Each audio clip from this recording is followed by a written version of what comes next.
Robert Stanton. I'm an actor living in Brooklyn, New York. I grew up in this area. I grew up in Washington, D.C.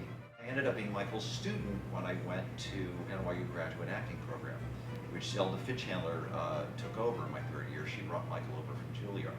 So Michael and I go back about 32 years.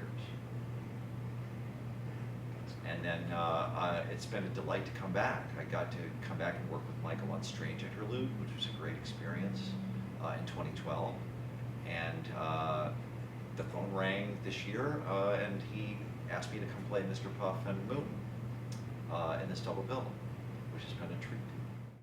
My career, my oldest friend called me at my parents' answering machine when I was, 18, 19 years old, and put on a voice, and he said, hello, this is Brock Thurston calling from Hollywood. I'd like you to play the floating plant on the ocean of Neptune.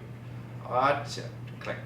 And for a second I thought it was real, and actually it turned out to be a very prescient call, because I feel like I've sort of been, life is something that happens to us, and I feel like I've gone in one direction or the other, but I've been fortunate in that I've always been able to do things that excite me and interest me. I went to NYU.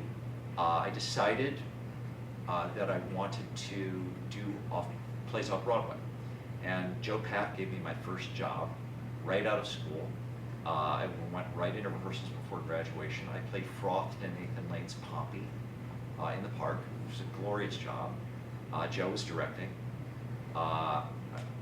Hirschfeld drew me. This was about 30 years ago. And then I did a play with Keith Radine immediately after at the Public Theater. Rum and Coke, I had a relationship with him. I had a relationship with David Ives. We worked together for about 5 years on a series of one-acts that eventually became All in the Timing, for which I won an Obie. And I ended up directing, I think, a second full-length play in New York, which is called Don Juan in Chicago. I worked with Pete Gurney, A.R. Gurney, on 3 different plays. So I've had these wonderful relationships with playwrights.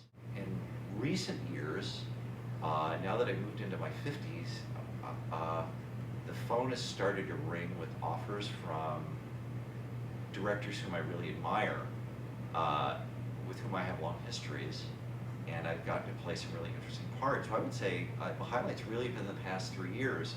Charles Marsden in Strange Interlude, Michael asked me to do that.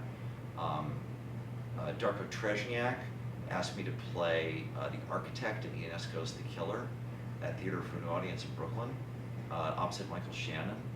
And then just called and asked me to play Lars Thorwald, The Killer, in Rear Window, opposite Kevin Bacon, just before I came to do this. And then Michael called and asked me to play Mr. Puff and Moon. So I would say, based on the way things are going, I'm very interested to see what the coming years hold, because I keep getting to do things that really excite me